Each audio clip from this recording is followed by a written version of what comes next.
baiknya kita membaca doa terlebih dahulu. Berdoa mulai. Doa selesai. Selanjutnya ibu akan melakukan presensi ya. Devi berangkat. Hadir Bu. Danang. Hadir. Sika. Hadir. Nah, untuk pagi hari ini ibu akan membahas mengenai teks dongeng fantasi. Di sini ada yang pernah mendengar atau membaca atau menonton sebuah dongeng? Pernah. Nah, Bu. Nah, mungkin buat kalian dongeng itu bukan hal yang asing lagi ya. Apalagi di zaman yang modern sekarang, itu udah lebih mudah untuk mendapatkan atau melihat sebuah dongeng. Misalnya bisa melalui YouTube ataupun buku digital. Juga bisa melalui tayangan televisi. Yang ibu tahu juga ada satu tayangan televisi yang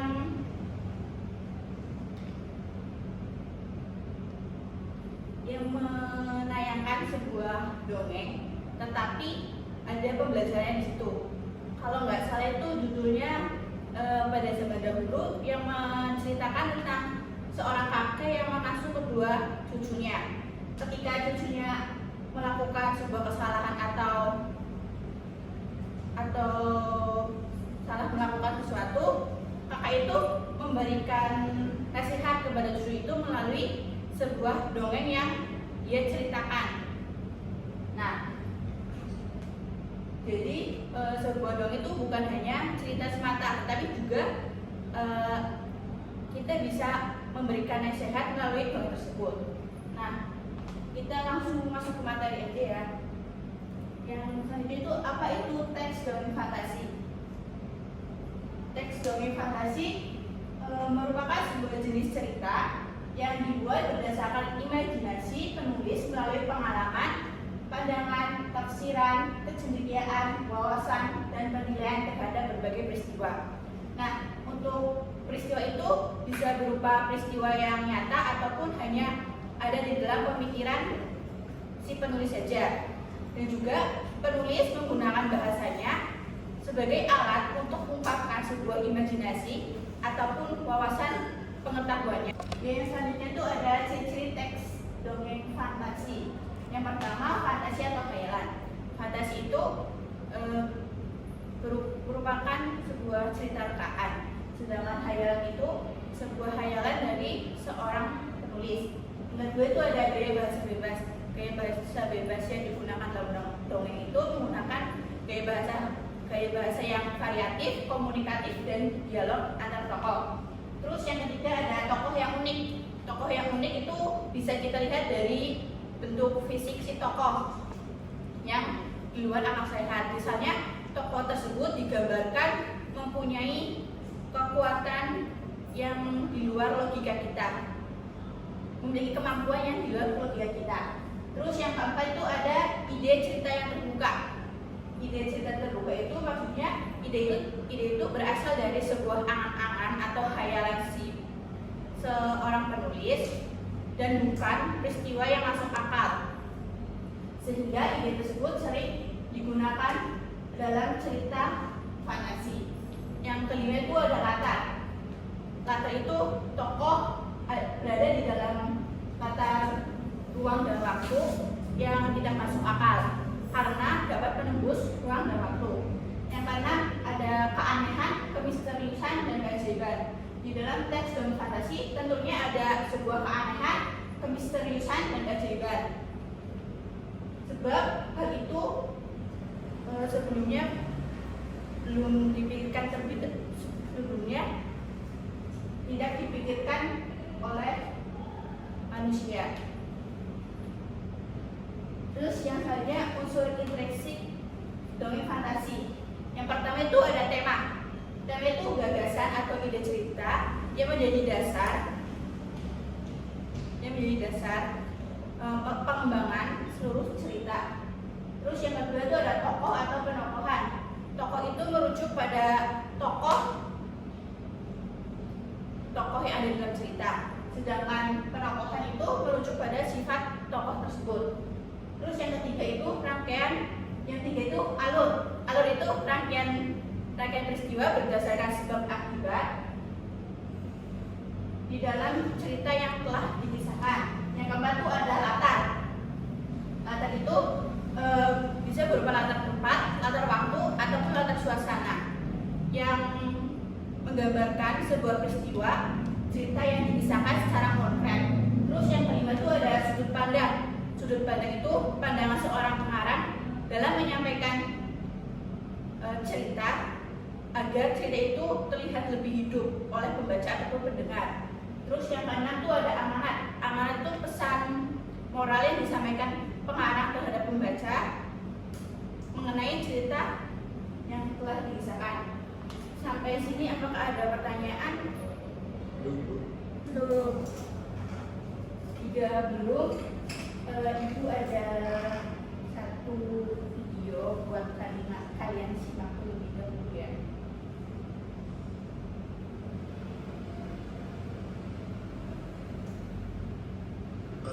Lumba-lumba yang jatuh. Hari ini Kak Oni akan mendongeng dengan judul Hiu dan Lumba-lumba.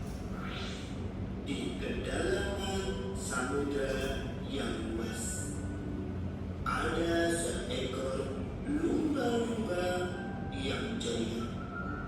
Lumba-lumba itu bernama Lumi.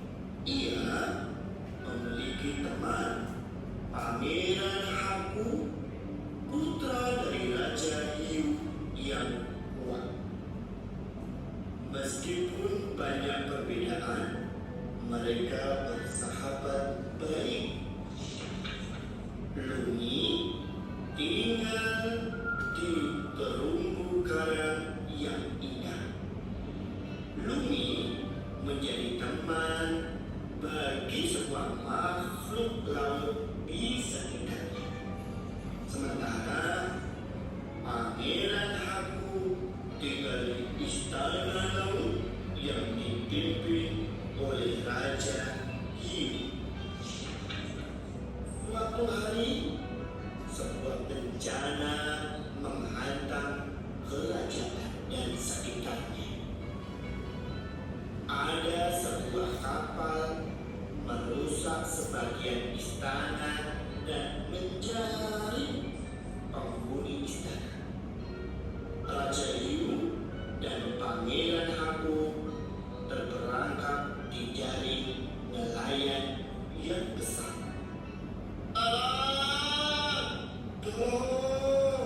Tolong, kami semuanya terperangkap di jaring ini.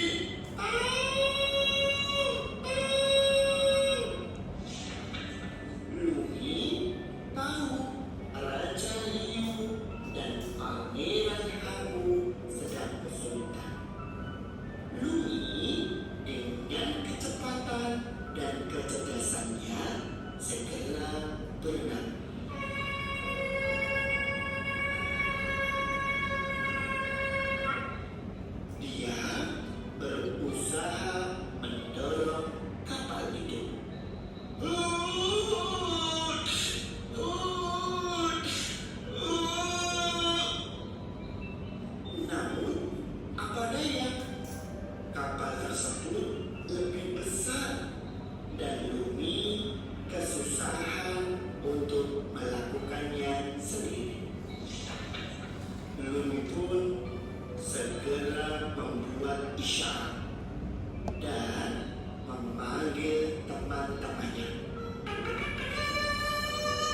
mereka mengucapkan terima kasih kepada Lumi dan teman-temannya. Lumi pun bahagia. Ia sudah berhasil menyelamatkan sahabatnya. Raja Hiu akhirnya kembali ke istana. Rakyat dan prajurit menyambutnya dengan gembira. Raja Hiu menghadiahkan emas dan banyak makanan untuk Lumi dan teman-temannya. Hadiah itu sebagai rasa terima kasih karena sudah menyelamatkan raja dan pangeran Haku.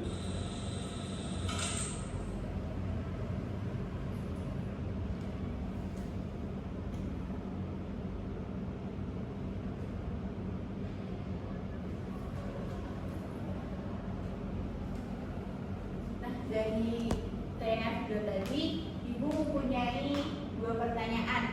Yang pertama, itu ada sebutkan unsur intrinsik pada video dongeng fantasi yang tadi. Terus yang kedua, pembelajaran apa yang dapat diterapkan dalam kehidupan sehari-hari pada video tersebut. Di sini apakah ada yang ingin menjawab pertanyaan salah satu?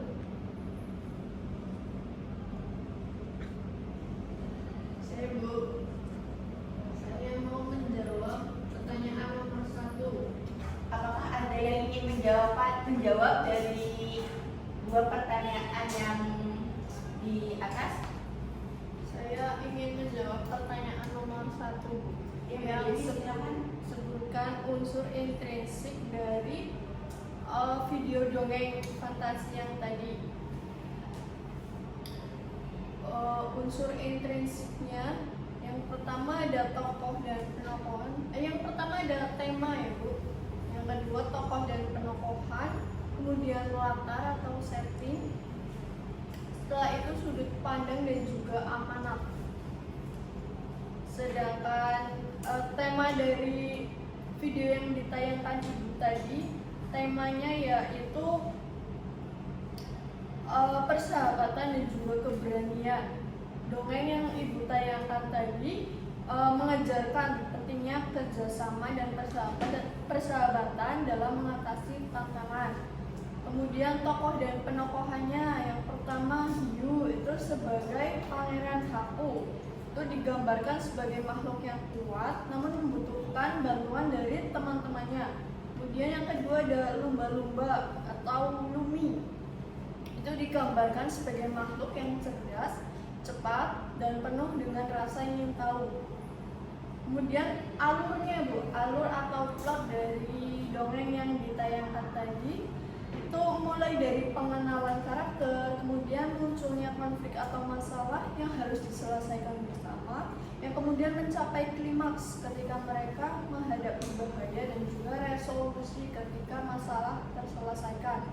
Sedangkan latar atau setting dari video tadi berada di lautan yang luas dan dalam, kemudian habitat alami dari kedua tokoh utama.